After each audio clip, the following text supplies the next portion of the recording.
Good afternoon, everybody.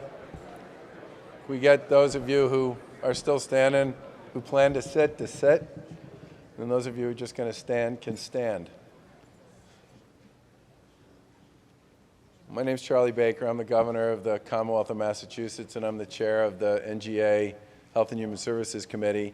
And I want to welcome you all to this conversation about an issue that the NGA has been engaged in a big way for the past several years. And I think it's fair to say that every governor of every state has made dealing with this particular issue a significant and important priority in their work, and that's certainly been true in the Commonwealth of Massachusetts. Now, I didn't run for governor to work on this issue, but it found me because wherever I campaigned, I ran into people who talked to me about it, and their stories, frankly, broke my heart. And over the course of the past several years, working on a bipartisan basis with our legislature and others, we have made some progress in dealing with this terrible epidemic. Now, in Massachusetts, after years and years and years of double-digit increases in opioid prescriptions, overdoses, and deaths, literally for the first time in a very long time, in 2017, we had a 30% reduction in prescriptions, overdoses leveled off, and deaths dropped by 8%. Now, the way that was referred to by most people was sort of positive but muted. And the reason it was muted is because we have so far to go and so much more to do. But literally after bad news, every single year, for year after year after year, people did take some comfort in the fact that a trend that had gone like this for a very long time finally started to go like that. Now, there was a lot that went into that, and today's conversation is to talk about what's working and where should we go next. Some of the things that I believe have worked, which I'll speak to, and others I'm sure will add to that as we go along, would be the following. In Massachusetts, we now require everybody who graduates from medical school, dental school, nursing school, pharmacy school, and social work school to take and pass as part of their core curriculum a class in opioid therapy and pain management. And if you're a prescriber, as part of your continuing education for getting your license renewed, you have to take and pass a course in opioid therapy and pain management. We were also one of the first states to put a limit in on first prescriptions. Ours was 7 days. Several other states have followed since then. And we dramatically upgraded and simplified our prescription monitoring program. And as a result of that, we finally got to the point where the vast majority of prescribers were working on that system and using it as a search engine every time they wrote prescriptions. And in addition to that, it finally got to the point where it could start giving them some pretty decent information on their own prescribing patterns relative to their peers. We also created programming to do assessment work in our middle schools and our high schools for students through our health departments, and also created as part of our sort of annual program for all athletes and their parents and their coaches an inclusion of a discussion about opioids, the positive and the negative, along with discussions about hydration and health and concussions and all the rest. That's kind of the prevention and education side. On the treatment and recovery side, we added 1,100 treatment beds, increased state spending by about 60% on a variety of addiction-based programs, and made medication-assisted treatment a much larger part of our repertoire and our portfolio than it had been previously. And one of the other elements that we pursued on a pilot basis that's turned out to be reasonably effective is we had embedded recovery coaches in some of our hospital ERs around the Commonwealth to engage in discussions with people who overdosed and to see if they couldn't talk them into moving into treatment. Now, most of the folks who play that recovery coach role are people who are in recovery themselves. And it turned out that their ability to reach out and speak to people who had just overdosed and were in the throes of this addiction was a pretty powerful one. In some cases, we saw as much as 80% of those who were contacted and touched by this program find their way into treatment. Now, that doesn't mean 80% got out of treatment. But the bottom line is, for the first time, we found a mechanism that really seemed to help nudge people, many for the first time, into pursuing treatment as a possible option for them. With respect to what's next, we filed legislation that's currently before our legislature that's called the CARE Act, which has a number of elements that build on some of the things we've done previously. One of which is to take this whole notion of recovery coaches and turn it into a bona fide clinical program, to create a credentialing process for it, and to really make it a sort of fundamental part of the way we deal with addiction, especially opioid addiction, where a recovery coach can be a big part of what helps somebody, whether they're in medication-assisted treatment or some other form of treatment, stay on the positive side of their treatment program as they battle their way out of this terrible addiction. The legislation also includes elements that will expand some of our school-based assessment and service programming, and also for the first time will have us engage with the folks in the pharma community to see if we could create something that will look like a blister pack, which we have in many other parts of healthcare, to provide the very small number of opioids that you might want to make available to somebody who had their wisdom teeth out or had minor gum surgery or sprained their ankle or something like that. And the reason for that was a lot of the conversations we've had with prescribers have been, we write 30 days. That's what we do. That's the lowest thing we ever do. It's 30 days. Well, 30 days for a lot of the stuff associated with what we've been writing opioid prescriptions for the better part of the past decade make no sense at all. And if we can create a delivery model that actually makes it possible to give somebody the 2 or 3 pills they might need to deal with whatever the particular acute pain is coming out of a minor procedure, we might be able to take a lot of this stuff off the street to begin with. And the final thing I'll speak to is fentanyl. In 2014, fentanyl was present in about 30% of the overdose deaths in Massachusetts. In 2017, it was present in over 80% of the deaths in Massachusetts. If it wasn't for fentanyl, the success we've had in reducing overdose deaths would have dropped dramatically more. But the simple truth is, we can do a lot of things in prevention and education, and I believe we are. We can do a lot of things on treatment and recovery, and I believe we are.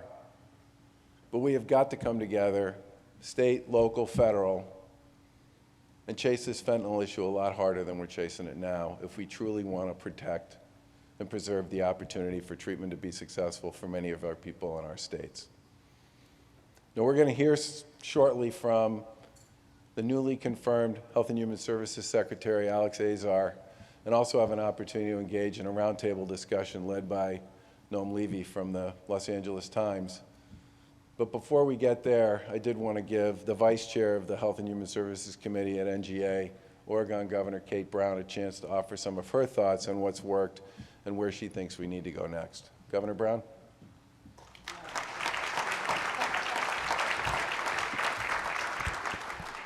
Thank you, Governor Baker, for that introduction, and thank you for your leadership on this issue.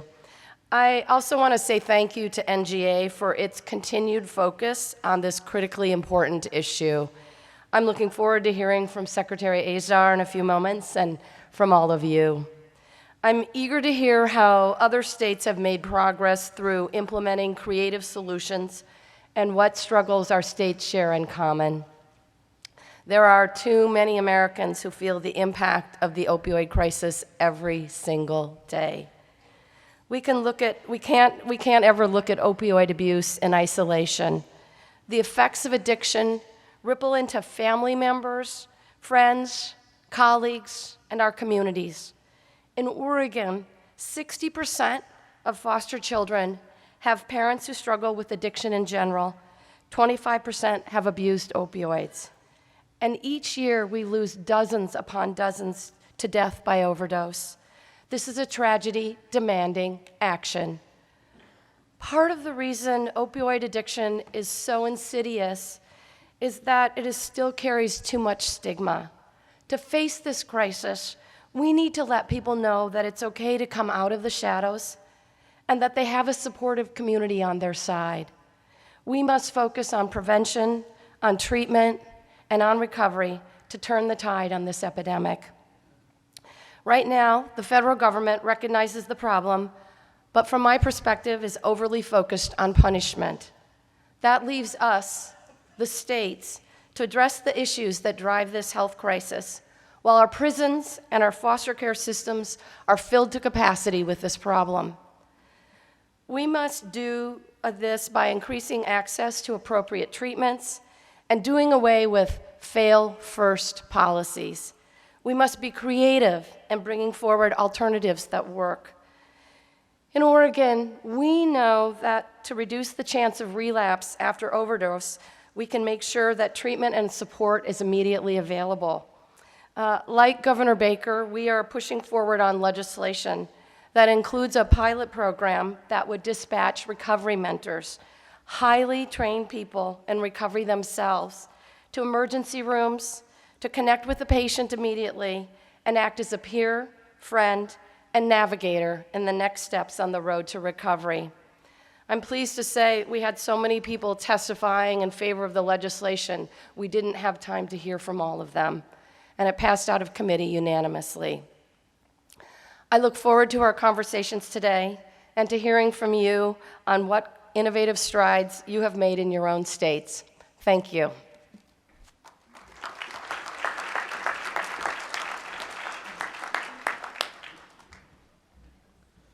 Thanks very much, Governor. That was a coast-to-coast overview. We're very pleased today to be joined by the newly confirmed Secretary of Health and Human Services, Alex Azar. And I know many of us have had a chance to speak to him about this issue during the brief time that he's been on the job. And the best part is this is not somebody who is new to this issue.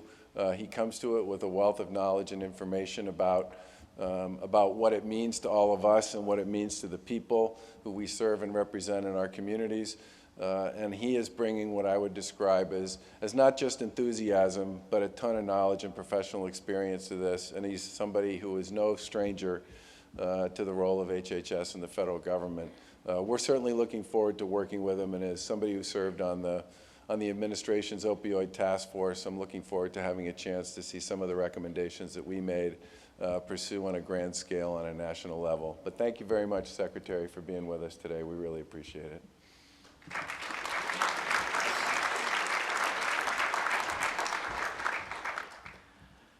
Thank you, Governor Baker and Governor Brown. I'd like to express my gratitude to both of you and to all of the governors who have gathered here today for your leadership on this vital issue. Today's turnout reflects the level of commitment to this crisis that we've seen from governors across the country and from both parties. Your involvement and input are deeply valued at the federal level. We applaud your work on the many different fronts where you have fought this crisis, from establishing and improving prescription drug monitoring programs and expanding treatment options to using community resources like fire and police stations to connect people to treatment. State governments and local communities have taken the lead. I'm grateful to be here today to share how we see our role in complementing and empowering this great work that you've already been doing. As many of you know, President Trump has made the opioid crisis a top priority. HHS has declared a historic nationwide public health emergency last year, bringing a new level of urgency to our response across the federal government. But President Trump and this administration recognize that it's not the federal government that's on the front line of this battle. It's all of you and your law enforcement officers, your teachers, your school counselors, your community leaders, your doctors, EMTs and nurses, and your faith-based partners. We're dedicated to empowering you and your allies in this fight. That is what undergirds the comprehensive strategy for fighting the opioid crisis that HHS introduced last year. It brings the unique powers and resources of the federal government to bear in empowering those on the front lines. Many of you may already be familiar with the strategy, but the 5 points, put as briefly as possible, are data, research, pain, overdose reversers, and access. After running through the strategy, I want to highlight a couple pieces of news from the Food and Drug Administration that underscore our commitment to advancing, in particular, access to effective addiction treatment. The first point is better data on the epidemic. We have to understand this crisis in order to stop it, which is why HHS is working with states and other stakeholders to support more timely, specific public health data and reporting. The Centers for Disease Control and Prevention, for instance, works with your state health offices and local coroners in monitoring overdose data. The second point of the strategy is better research on pain and addiction. We clearly need more tools to help us win this fight, which is why we support cutting-edge research on pain and addiction, in part through the National Institutes of Health. The potential advances that we're seeing at NIH and in the private sector, like non-addictive painkillers and new methods of addiction treatment, are incredible. As they get closer to reality, we look forward to partnering with the states and private partners to understand how these can best be put into practice. The third is pain management. We need to do a better job of addressing the real problem of pain in America, which is why HHS wants to ensure everything we do, payments, prescribing guidelines, best practices, and more, promotes healthy, evidence-based methods of pain management. We look forward to continuing to work with you on disseminating best practices, including through the work of a federal interagency pain management task force that we're standing up. Fourth is better targeting of overdose reversing drugs. People in communities all across America, in our own cities and towns, are alive today because of the progress that has been made in making drugs like naloxone available when and where they're needed.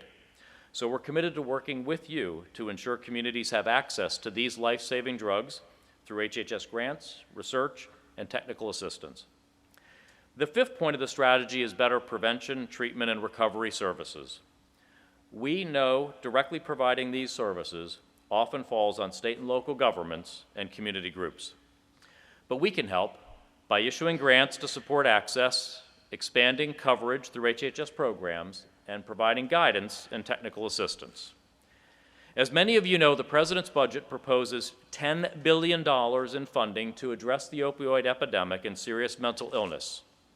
That comes on top of $3 billion in planned opioid funding for fiscal year 2018 that we hope will be in the omnibus appropriations in March. The budget includes a range of different investments. $74 million to improve targeted distribution of naloxone, for instance, and $150 million for rural substance abuse treatment. It also takes the state targeted response grants to $1 billion a year, twice what we have under 21st Century Cures. We look forward to building a base of experience from these grants, hearing from you about how you have used this money. One particular point that we want to emphasize for the 2018 grants is that states have a wide range of options for using them. This includes treatment vouchers, which allow for the use of funds for evidence-based services from faith-based providers. Americans of faith have taken a leading role in the compassionate approach that we have to take to this crisis, and we're eager to support their work however we can. On top of the STR grants, we've released guidelines to accelerate the approval of substance use disorder waivers within the Medicaid program, 3 of which we've already granted this year for Indiana, Kentucky, and Louisiana. And I would just want to note for our governors that if you have waiver requests with us and you have particular SUD waivers of this kind, we can also streamline pulling those out and working directly with CMS for more expedited approval around those concrete waivers so that it doesn't have to be caught up in broader waiver discussions that we have to have. So what works? Medication-assisted treatment. One particular piece of our work on treatment is supporting access to medication-assisted treatment. Part of the title of today's session is What's Working? And as I've said, HHS is always dedicated to advancing our understanding of what does work when it comes to public health challenges like opioids. But we already know some important facts. One of them is this: medication-assisted treatment works. The evidence on this is voluminous and ever-growing. One study from Governor Baker's state, Massachusetts, found that putting survivors of overdoses on medication-assisted treatment, along with the appropriate therapy and social supports, reduced future chances of death by more than 50%. That is a remarkable number of lives saved and speaks to the number of lives we could be saving by expanding access to treatments that work. HHS has long been dedicated to promoting access to and awareness of medication-assisted treatment, or MAT. But we still have a long way to go. According to SAMHSA data, just 1/3 of specialty substance abuse treatment programs across the country offer medication-assisted treatment. For many people struggling with addiction, failing to offer MAT is like trying to treat an infection without antibiotics. Given what we know and given the scale of this epidemic, having just 1/3 of treatment programs offer the most effective intervention for opioid addiction is simply unacceptable. Under this administration, we want to raise that 1/3 number. In fact, it will be nigh impossible to turn the tide on this epidemic without doing so. We know that there is sometimes stigma associated with MAT, especially long-term therapy. But someone on medically assisted therapy, even one who requires long-term treatment, is not an addict. They need medicine to return to work, re-engage with their families, and regain the dignity that comes with being in control of their lives. These outcomes are literally the opposite of how we define addiction. Our fellow citizens who commit to treatment should not be treated as pariahs. They are role models. That is why I'm pleased to announce today that the Food and Drug Administration will soon release 2 new draft guidances that will help improve the quality of and expand access to medication-assisted treatment across America. The first is a draft guidance to inform manufacturers that are trying to develop new formulations of buprenorphine that may be more effective for particular populations. As some of you may know, several months ago, FDA approved the first ever monthly injection of buprenorphine using what's known as a depot injection, a method that's long been used in psychiatric treatments. Depot injections make adherence easier. You only need a shot once a month rather than going to get it every day. But they also can be more feasible in rural settings where the opioid crisis has hit especially hard, and yet treatment options can be especially sparse. FDA's guidance will help clarify what kind of evidence is needed to gain approval for new depot forms of buprenorphine, such as data regarding how quickly the drug is distributed in the bloodstream.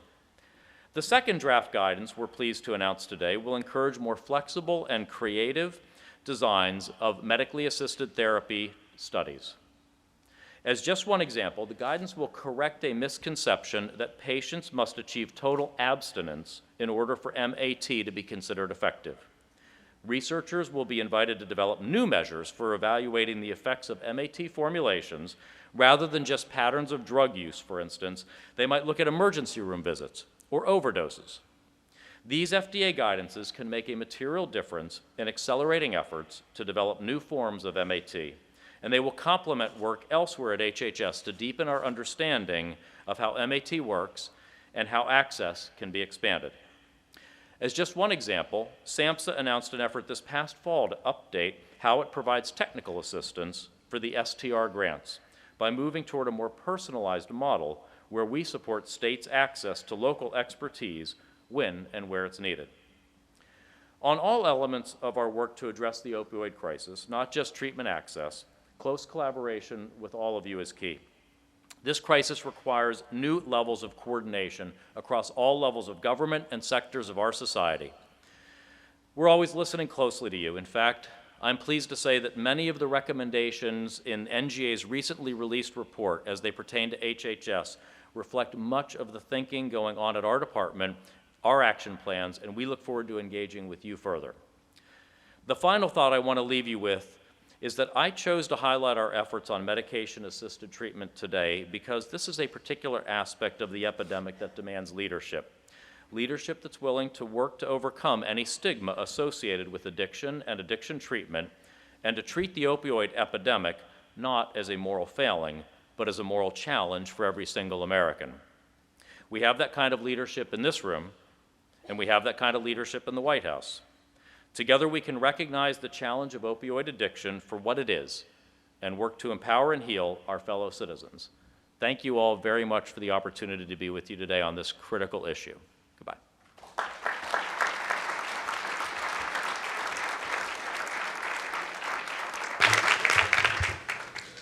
Thank you very much, Secretary Azar. I want to thank you again for joining us and for your remarks. I'd now like to turn the mic over to Noam Levey, who is a reporter for the Los Angeles Times, who's done a ton of coverage work in healthcare, and as I said to him earlier, is a colleague of many well-known people, including Sam Quinones, who wrote Dreamland, which I consider to be sort of the best and most comprehensive overview of how we got into this terrible place in the first place. Noam, I want to thank you for being with us, and I want to thank you for your participation today. Well, thank you, Governor Baker, and thank you very much for the invitation to participate today. It's an honor to be with all of you. I should say from the outset I had some trepidation about accepting the job of moderating this discussion. I have two 6-year-old daughters, and I'm sure they would tell you I do a terrible job of soliciting their input and opinion, so I hope there are many more of you, but hopefully you won't call me a dummy if I don't let you voice your opinion. As the title of today's discussion indicates, the focus really here is on specifics and on specific strategies and lessons learned. I know many of you are doing amazing things to take on the many challenges that are inherent in this public health crisis. I have a few questions to get us started, and I'm sure there will be many comments from you, so I want to get out of the way, but just let me say from a housekeeping perspective, or I'll make a plea that our time is limited, so please try to keep your comments succinct, and so we can hear from as many governors as possible.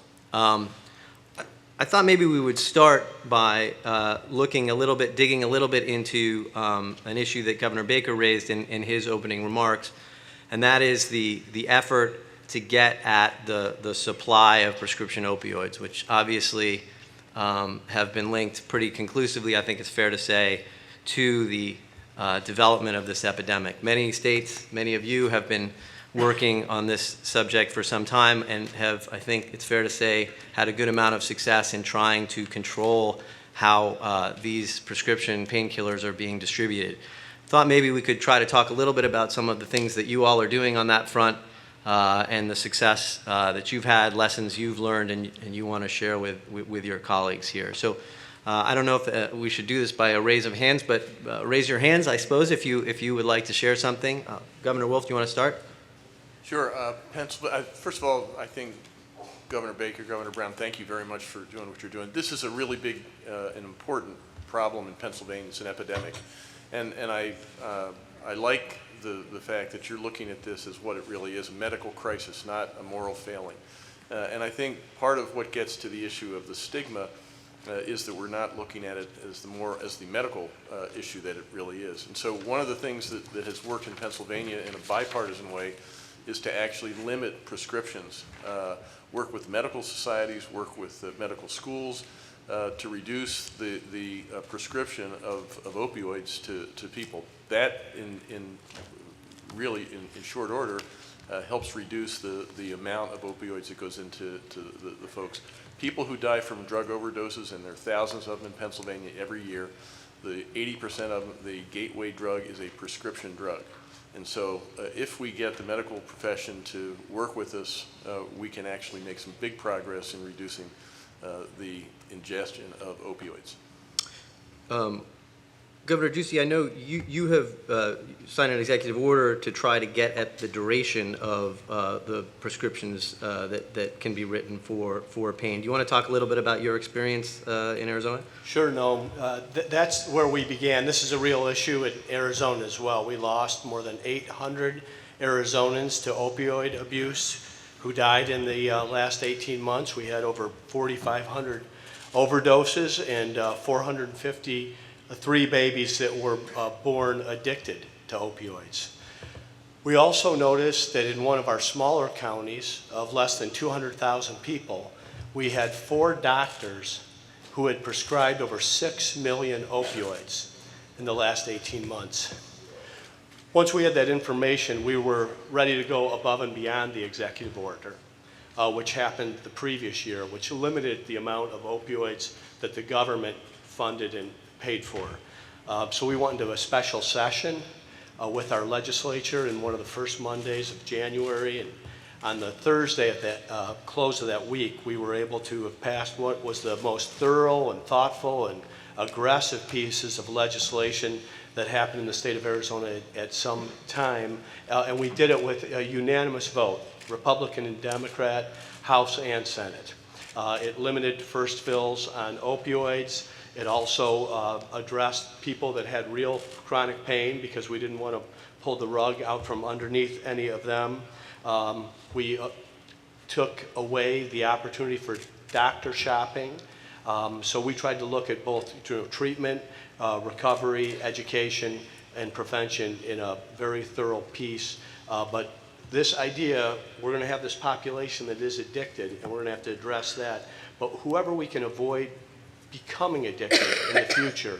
So it's a 5-day limit in the state of Arizona, and the statistics show that addiction skyrockets after the 6th day. I saw some other hands over here. Governor Bullock, do you want to talk a little bit about this? Sure, I'd hate to say Tana's sort of ahead of the curve, but I was running for Attorney General in 2008, and both narcotics officers and other places where I was going, folks were saying, opioids are becoming our largest problem. We deemed it back then the invisible epidemic. We took a number of steps, one of which was educating, recognizing that the amount of youth taking it because it came from a doctor, it had to be safe, educating our folks, our medical community, doing greater education overall in our communities.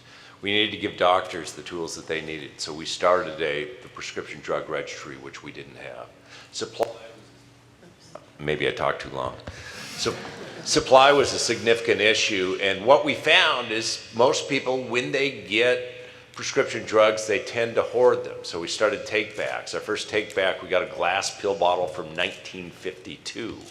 And then we put permanent repositories in every single county. And we did some stuff with law enforcement, because in 2008, folks would get upset on other drugs, but if there were large dealings of pills, nobody would pay any attention. As of today, we have actually the lowest absolute deaths in the last decade, actually the last 15 years in Montana. We've decreased our prescription drug deaths by 45% since 2009, which was our peak, and reported non-pain relief use by 30%. So it does take an education, and we still have to work on also the treatment parts, but it's also, on the one hand, where we've gotten much better hold on it in Montana than we did a decade ago. I found as you squeeze one side of the balloon, then we're seeing meth increases so significant all across our state. So let me follow up on that, maybe with some other of you, because I know many states have found success in trying to limit the supply of these drugs, but an argument has been made that this does push some of the use into the darkness. And that's been a criticism which some in the medical community have had. What are some of your experiences with that, and how do you address that sort of unintended consequence? Governor Hutchinson, were you raising your hand?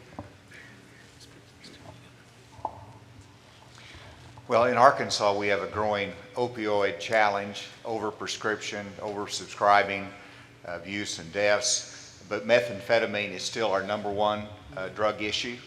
And so I do think you have to look at this comprehensively, and as the administration puts more money into education efforts, they should be broad-based, recognizing the fact that if we get a control of the opioid crisis, there's going to be something else out there. And so I think the message has to be balanced, and our enforcement efforts have to be balanced as well. If I might, let me follow up on what was talked about in terms of the drug take-back program, though. The partnership with the private sector is very, very important in this effort, and I want to applaud Walmart and Sam's Club that as of January 1 of this year are starting to put a patented powder substance that they are distributing with their opioid prescriptions. So if it's an opioid Schedule II prescription, they have Dispose RX that goes with that package that allows the consumer to be able to safely dispose of it and not keep it in the cabinet until there is a take-back program. And so it's consumer friendly. I want to applaud them for doing that and make everybody aware of that. Interesting. Governor Bevin, you wanted to get in on, talk a little bit more about the challenge of unintended consequences. Yeah, I think it's important to understand, and it's been alluded to, 86% of all the people that are addicted to opioids started that addiction process on a prescription medication. That's an important statistic to understand, because once a person is addicted, they will seek a way to feed that addiction through whatever means is available. So it may not stay as a prescription drug. It may move to, what early on became heroin and black tar heroin, cheaper versions, more readily available versions, now fentanyl and carfentanil, which are becoming increasingly deadly. But it's important to understand that while, yes, if you squeeze that balloon and make it less available to feed your addiction one way, a person who didn't have the addiction in the first place isn't going to go out and start a meth as an alternative to not being able to get an opioid, so a methamphetamine. So to that extent, I think it's important to understand there's no amount of money, there's no amount of beds, there's no amount of programming, there's no amount of government ideas that are going to fix this epidemic at the bottom end of the funnel. If we don't close off the top end of the funnel, if we don't close it off, the number of people falling into addiction, we're never going to solve the problem. I'll speak just to Kentucky for a moment. We had over 1,400 people overdose last year alone. This is not a good statistic. It's rising. The lethality of the drugs that are being used is higher than ever. 359 million opioid pills were prescribed last year in Kentucky. We have 4.4 million people. 79 pills for every man, woman, and child. We're not in that much pain. We're just not. I don't think any other state is. Other states have similar things. If you check your stats, you may find that we're not an outlier on this front, unfortunately. The reality is this: we are not being serious enough about solving this problem. It isn't simply a function of if we fix this or fix that. We really, truly must get, and I applaud, and I'm going to come back to just real quickly the whole idea of MATs, but we've got to get all the right people at the table. We have to get the victims, and by victims I mean the family members who've lost someone. And again, who they're the victim of, let that be determined. But the reality is people who've lost someone due to a drug overdose have lost something irreplaceable. They need to be at the table. The people who produce the drug need to be at the table. The people that prescribe the drug, the people who enforce the laws about how it is administered and what happens when it's done illegally, the people that are involved in the judiciary who sentence people. All these folks, with nobody pointing fingers at anybody, need to sit down at the table at the same time. There is no wrong person in this instance. So many people want to vilify a certain element of that equation, whatever that element might be, depending on their perspective. But the reality is this: is it is a big problem, and it is truly epidemic, as some have noted here. A couple of things we've done in Kentucky. It's now a 3-day limit on the initial prescription. And again, as Doug Ducey just noted, CDC says that addiction spikes after the 5th day, people who are likely to become addicted. In opioids, the pharmacodynamic effect of this, if you want to understand it, read Dreamland. It's a great book by Sam Quinones. The pharmacodynamic effect of opioid is so different on the human brain than other drugs. This is why we're not able to get our arms around it. And we also have to understand that, coming back to the mats real quickly, there's a lot of other things out there. It isn't just buprenorphine. There's other drugs too, like the brain. Governor, we're going to get to MAT in a second. Okay. Can we come back to that? Let me say one final thing then as it relates to one thing that we're doing in Kentucky. If you're not asking your emergency departments in your hospitals to put into your prescription drug monitoring programs, which you probably have, the number of people that are being brought in there for overdose, please do it. I think you'll be amazed at the fact that that's not being included. You're monitoring your doctors that are prescribing, but you will be missing a tremendous amount of information if you're not asking your emergency departments to load in the information about the people who come in, not just the ones who die, but the people who come in being treated for an overdose. Governor Cooper, did you want to get in? There's no question that the root of this problem is prescription drug overuse and misuse. And finally, this country and the states are waking up to that fact, and now you're seeing the prescription limits, you're seeing the prescription drug monitoring program, you're seeing more work interstate of us making sure that people don't overuse prescriptions. But it has driven people to street heroin. It has driven people to fentanyl-laced heroin. And it just shows us that although this is a good thing to cut down on the prescription overuse, because it is, I think, helping to prevent people from getting into the substance use disorder to start with, we still have a massive problem out there that isn't going to be cured by limiting prescription drugs. And that's why we have to get into the treatment effort. I'm heartened with the Secretary's comments today about medication-assisted treatment, and I know you're going to be talking about that. But one thing we cannot forget is health insurance coverage. Over 50% of the people who present to our emergency rooms in North Carolina have no coverage whatsoever. No Medicaid, no Medicare, no private insurance. We have to close this health insurance coverage gap so that we can make sure people get access to treatment. And individuals react to treatment in different ways, and individuals respond positively to different kinds of treatment. But we have to remember healthcare coverage when we're talking about this issue. And as the feds look at this and as states look at this, we've got to remember that. Thank you. I do want to get to treatment. I have one final question, and I know Governor Walker, you want to get in here, but let me put this question out here. I don't know if you want to address this or something that the other governors have talked about. There has been some interest in using alternative pain medications that are non-opioid based, and I know some of you and some of your states have been fairly aggressively looking at this. Do any of you want to talk? Maybe Governor Walker, I'm not sure if you're among those, but do any of you want to talk a little bit about the potential there and what has been achieved so far in trying to provide alternatives that don't provide a path toward dangerous addiction for pain patients?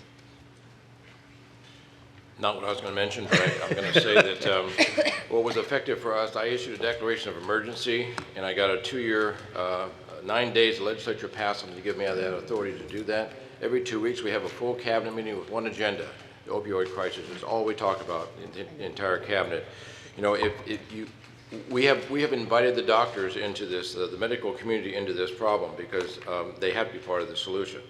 They are required to report how much they dispense on a much more frequent basis than they'd like to. That was not welcomed, but the problem is not welcome. So they came in and are part of it.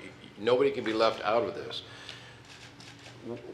You know, this is one of the best things we do, quite honestly, as a governor's organization, to talk about this issue. I've never had this topic discussed that I don't take something back that I learned from somebody that they're doing something that we're doing.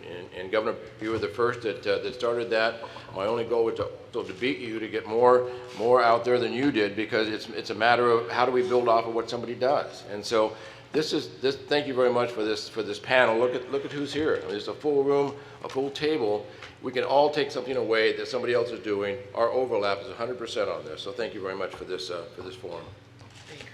Governor Burgum?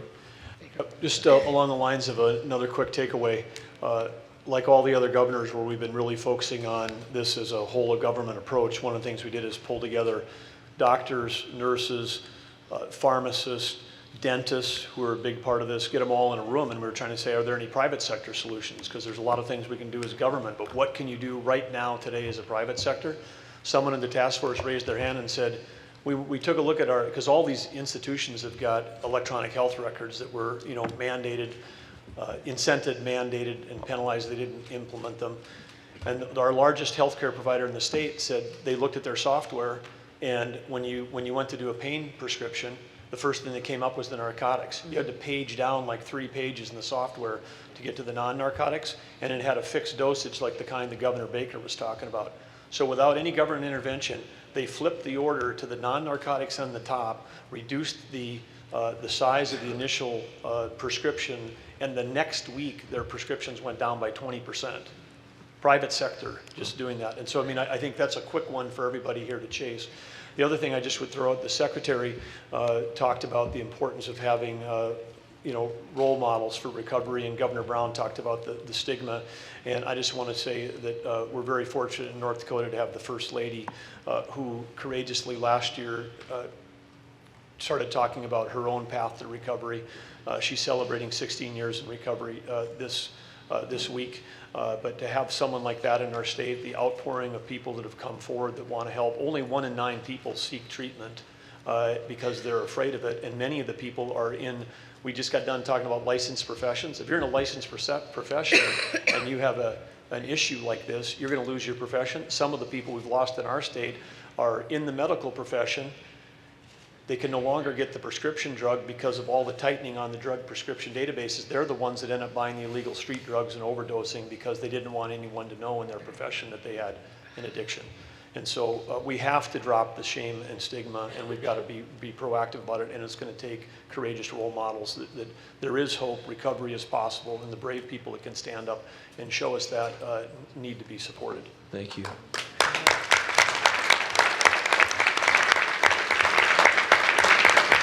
Governor Baker, did you want to add? Hey, Governor, that applause, by the way, was for the First Lady. It wasn't for you. I know that. She's right here. Let's have her stand up. Let's have her stand up. Clear. Yeah.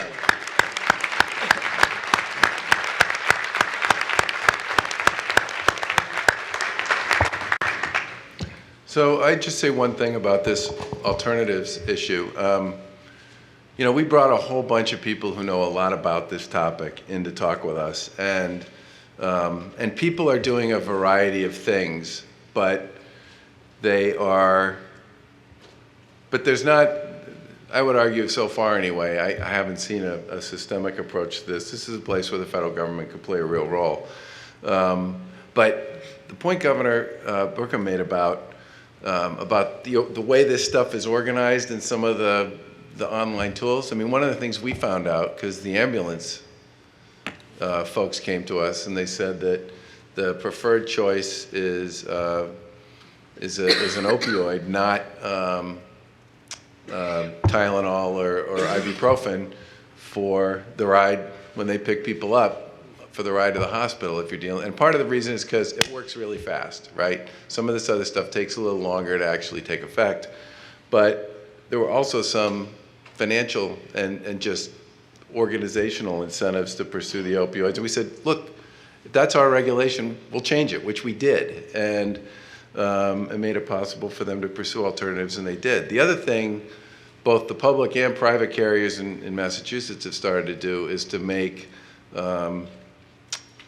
physical therapy, acupuncture, a whole variety of massage, a whole variety of alternatives to managing pain available to people as alternatives to just a bottle of pills. And I do think that has potential, but I think it's going to be one of those things that's going to require a very big community to change the way they behave for a very long time to get there, and that's probably going to take a while.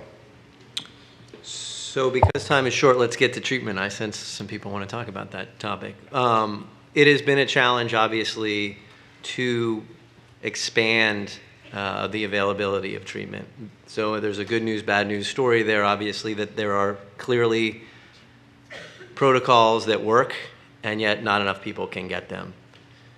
Who wants to go first, talking a little bit about how you've taken on that challenge and broadened the availability of treatment? Governor Scott?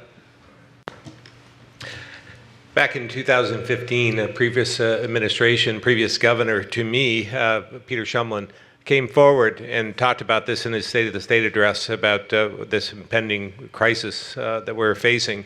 And I was lieutenant governor at the time, opposite party, sitting there wondering whether this was the right approach. But he was right. He got out ahead of this. And we're a leader in Vermont in this regard. We have the hub and spoke program. I know California has taken off on that as well. It's been extremely useful to us. We expanded upon that after I took office.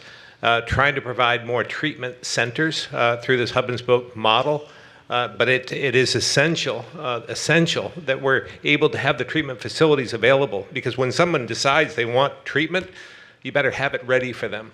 Because even in our small state with a small population, we had 700 people in one county. We had 700 people on the waiting list to get into treatment, waiting for months, and we lose them at that point. So we've been able to reduce that by opening up more treatment facilities, working with the private sector in order to do that. We've opened up more treatment facilities so that we have no waiting lists at this point in time in Vermont.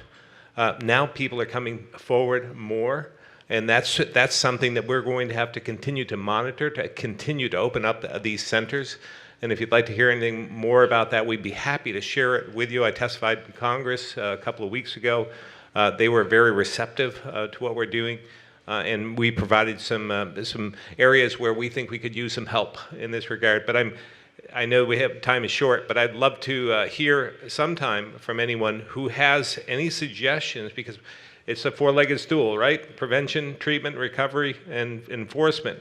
But the prevention side, how are we getting to our kids? What are we doing on a national level in order to work together in order to get to the kids to try and prevent this from ever happening? So if we have any ideas in that regard, we're all ears.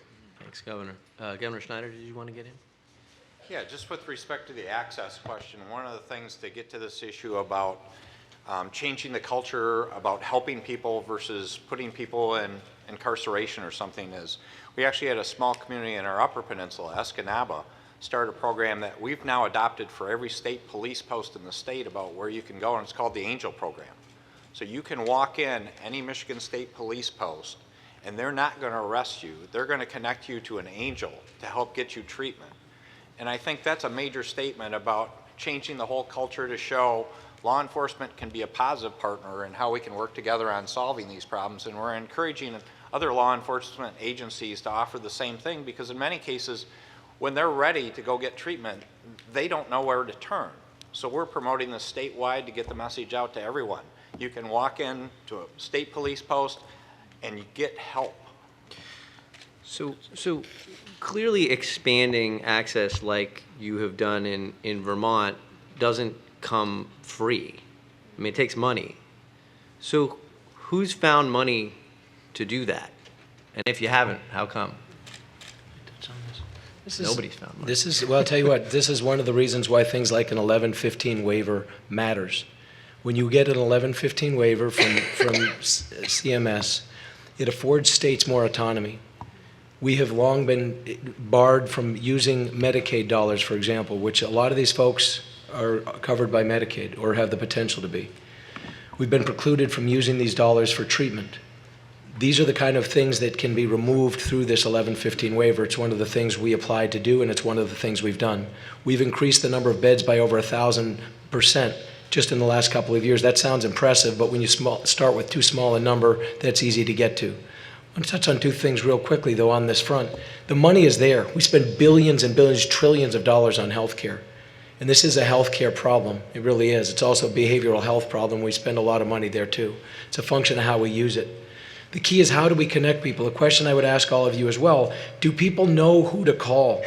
If they call their local facility and they're told there's not a bed and they have to wait 6 months, do they know what the backup is? We've basically put together a program. We have a 1-800 number, 8338-KY-HELP. People can call. There's a live person that will connect them to any open available bed in the Commonwealth of Kentucky. This is something that probably doesn't exist in your states. It didn't in ours. We have a don'tletthemdie.com website. Back to your question, Governor Scott. We have PSAs. We've created some of our own, but we now have a contest that we're doing in conjunction with one of the largest media television stations in the largest media market, where we're paying thousands of dollars in prize money to teens to develop the ads. This is how we're going to reach people. We have to be real about this problem. Teens developing ads to reach other teens is how we're going to reach them. And thousands of dollars in their ability to get this broadcast with a 7-figure media buy behind it is the kind of thing we need to be doing across the lines. So we're getting near the end of our time here, but we have a little bit of leeway, assuming that you don't want to run out to the reception. So we can keep the conversation going if there are more governors who want to weigh in. Governor Herbert, I see you're interested. Let me just add my observation here, because I think it is a crisis in all of our states, and how we got here is certainly debatable and probably blames to go around. I know as we've met with our own doctors, who we've asked, why are you prescribing? And their answer is, we didn't know. The information that was given to us is this is not addictive. I think we're going to see a spate of litigation, think tobacco settlement, because of this information that now we're finding out. Did they in fact know this was addictive? We've required in Utah to put warning labels on the medication now to say this is highly addictive. We've also created a database. For example, I had kidney stones here a few weeks ago, and when I finally got to my regular general practitioner doctor, he knew what the surgeon and what the doctor prescribed to me in the emergency room. He knew what my urologist had done and the medication he prescribed, so that he did not overprescribe something in his own vein here, to make sure that we were not, you can't doctor shop. You can't say, well, I have pain. And he said, well, you've already got some Percocet over here. We're not going to give you any more. So the sharing of that information with the database, I think, is going to help us a lot. Again, I think our doctors are learning. They're certainly now looking and being trained and made aware of find an alternative to an opioid prescription. What those are going to be, I guess, is still what you're talking about, Noam, as far as what are the alternatives going to be. Governor Ducey and I were just talking about what happened to good old ibuprofen and Tylenol. Again, I think the doctors were probably led down a pathway that they're somewhat ignorant of. I think that's changing now. And again, I think we all have roles to play in helping on the prevention side, and certainly the things that have been suggested on the treatment side are a part and parcel of formula for success to get us to where we need to be. Governor Hogan? Well, I'd just like to make one final comment. And first of all, thank NGA for continuing to focus on this important issue. And I want to thank Governor Baker and Governor Brown for their leadership on it. I know that everybody sitting at this table is grappling with this, and it's the number one, not just health crisis, but the number one, I think, crisis that we're all going to be faced with. In Maryland, I've been focused on this problem for 4 years. As I was campaigning for governor everywhere I went, every small town, I asked them what was the number one problem facing their community, and every single town, from the inner city to the wealthy suburbs to the small town, said heroin and opioids was the number one problem. The first thing I did after being sworn in was to set up an emergency heroin and opioid task force, and we came up with tons of recommendations, and we implemented all of them. We then became the first state in the nation to declare a real state of emergency, and we stood up just like we would for a natural disaster.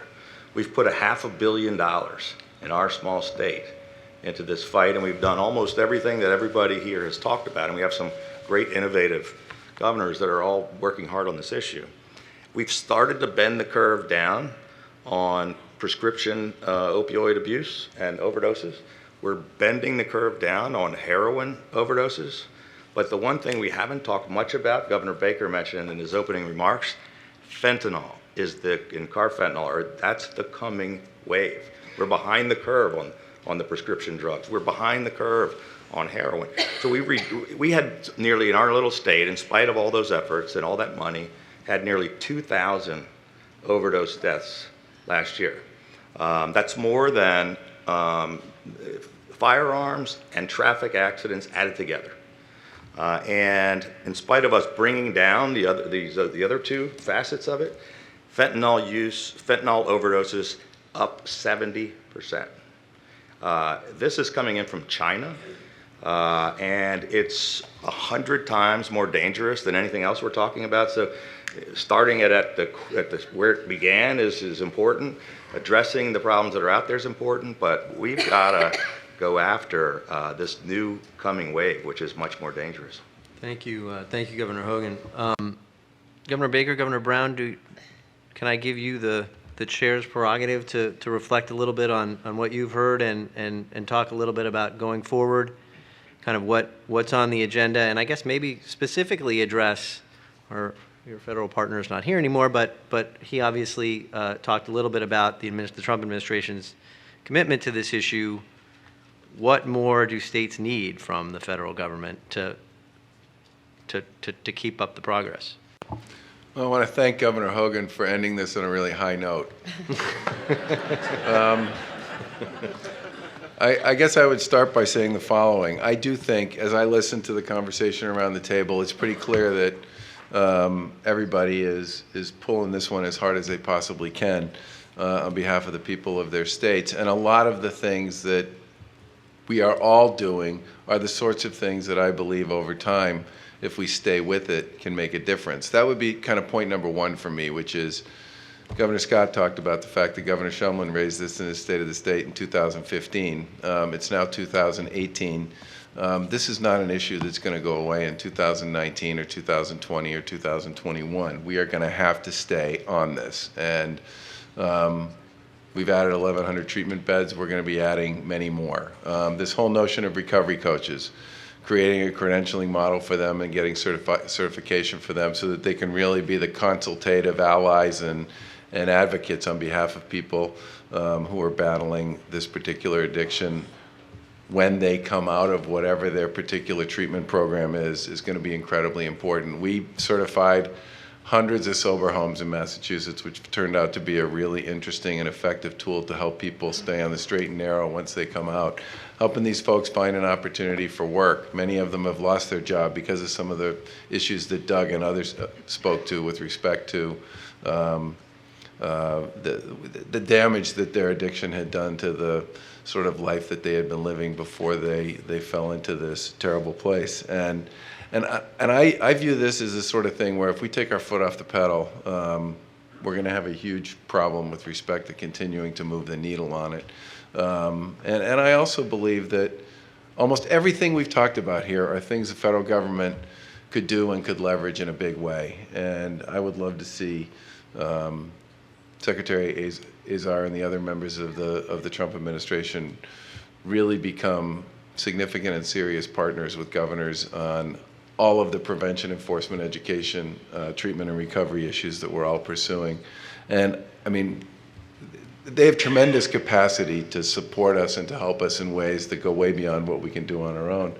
And I think the fact that he talked about putting money into studying medication-assisted treatment so that people can actually start to figure out what the best approaches are going to be for helping people depending upon their presenting symptoms and circumstances. But as I talked about in my remarks, this fentanyl issue,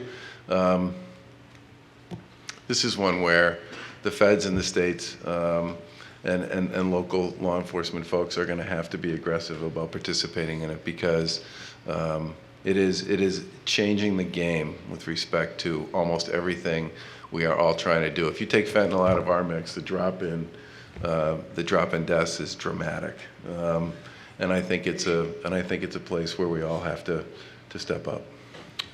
Governor Brown. Thank you. One of the things that unites us is the fact that all of us, in some way or another, our lives have been impacted by substance abuse. We all have family members. We all have friends. As a lawyer, I used to practice in the foster care system. I saw the devastation that substance abuse impacted on our children and our families. What I'm so proud to see is the work everyone is doing, really treating this as a public health crisis that it is, and really focused on education, prevention, recovery, and treatment.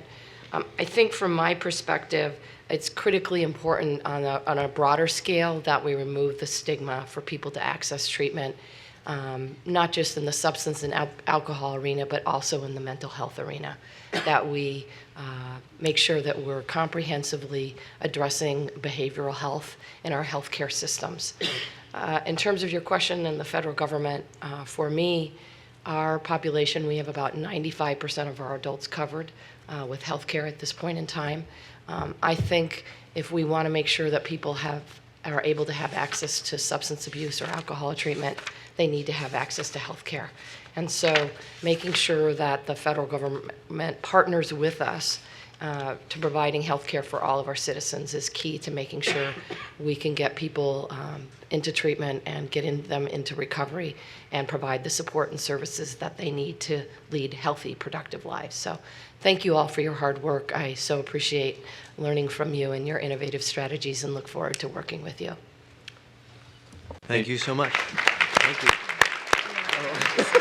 So I do want to thank Noam for spending time with us and bringing his expertise and his perspective to this conversation. We really appreciate you being here. Thank you. Appreciate it. Thank you. Nice to meet you as well. Yeah, thanks. Can I ask you actually?